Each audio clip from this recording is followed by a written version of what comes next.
Hey everyone, Beardo here with more Modern Age Bat books to share with you.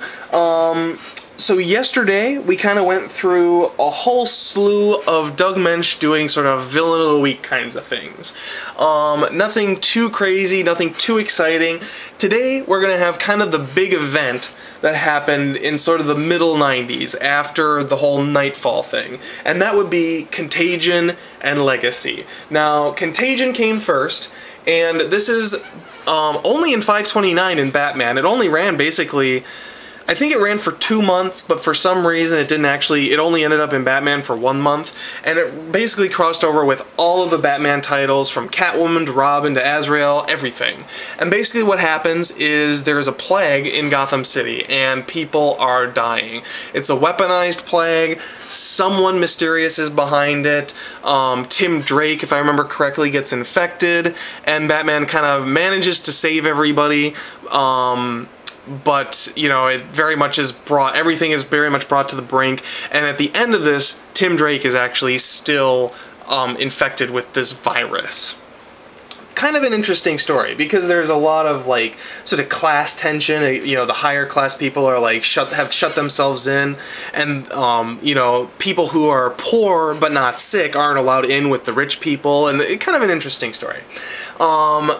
It seems, you know, this is such a big story, and I only have this one comic to show you before we go on to 530, which is just another villain of the week, randomly enough. This is a Deadman story, and this right here represents everything that I do not like about Kelly Jones. Look at that illustration of Deadman. Like, what the hell? Basically, this is Batman and Deadman going after some artifacts. If I remember correctly, this takes place in Peru. Each of these Deadman issues, there's 3 of them, have a regular cover. This is the regular cover, and then there was also a glow-in-the-dark cover. Now, the other 2 issues, I do actually have the glow-in-the-dark covers for. I'm not going to show you the glow-in-the-dark because I'm not close to my light switch, but there you go. So here's 531 and 532. Now, while Batman's off with Deadman, Tim Drake is basically dying, so, you know, see ya, I'm going to Peru, you see if you can live. That story actually does pick right back up, though, with Batman Legacy.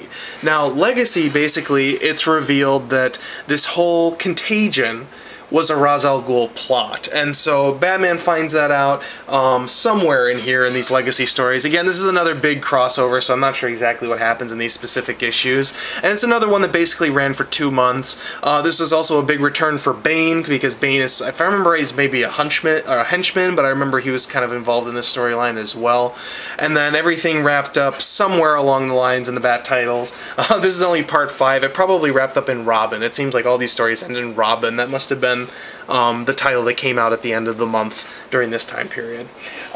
Next up, we have Batman 535, and there's almost nothing to say about this book. It's Batman fighting an ogre and an ape. That is literally the story. And not only is it a lame story, but it has got the lamest cover for Batman ever. Now, this looks just kind of like a normal cover, whatever.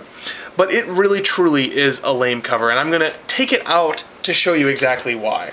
This had multiple different covers, and all of them basically were the same, and they're special fold-out covers, and it folds out to show, you know, the ogre and the ape that Batman's going to be fighting. Now, the thing that makes it really lame is, you know, you can see here there's this cutout, like somehow this cutout, I don't know, whatever, it's supposed to be cool or something. So you flip it over, and you just kind of have a continuation of the cover, and what, I don't get it. Someone explain it to me.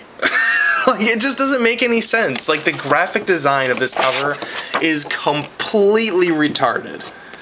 Anyone get it? If you're someone who knows what's going on with this cover, please tell me, because I don't get it. Alright, anyway, continuing on. This is actually, if I had to pick, like, a least favorite issue of Batman ever, 535, honest to God, probably would be it. So anyway, enough negativity, let's continue on.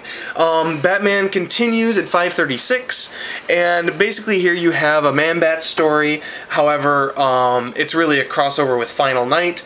Haven't read Final Night, so it's another one of those crossovers where you know, the greater story eludes me, but you know, for the Man-Bat storiness of it, it's interesting enough. I really do dig the covers on these issues. The black and white covers are very nice. Really makes up for that stupid ogre cover from issue 535. All right, next up we have Batman fighting a grave robber in 539. Yes, the most exciting issue of Batman ever. Again, you know, other than Contagion and Legacy, which was kind of, for me, the bright point of the mid-90s, just so many villains of the week, just not enough going on here. And then today I'm going to wrap us up with another one of those sort of, you know, dark corner of the DCU characters that kind of gets roped in with Batman, and that's the Spectre. We have a little crossover with the Spectre here. We kicked it off with Deadman, now we're going to the Spectre in issues 540 and 541. It's kind of interesting, you know, again, Doug Moench, even though, you know, not a whole lot is really going on in terms of the Bat story and, you know, the greater history of Batman, he does have a very clear direction he's going for, and I don't want to completely knock that point, but, you know, they're really going to... This is basically Doug Moench's attempt to fit Batman into the continuity of, you know, the dark and the magic side of the DCU. And, you know, having the Deadman and the Spectre appearances really kind of reiterate that. And it really makes Batman a lot more of a, like I said in the last video, I think, a ghoul character and a lot more of a... you know, a mystical character. And it's just, you know, as much as sort of having Batman having a mystical element to him could be interesting in maybe in Elseworlds, having basically like 5 or 6 years of continuity of that really, for me, is just too much, way too much. Again, not my favorite era of comics, but here you go. This was issues 529 through 541. I'll see you all tomorrow.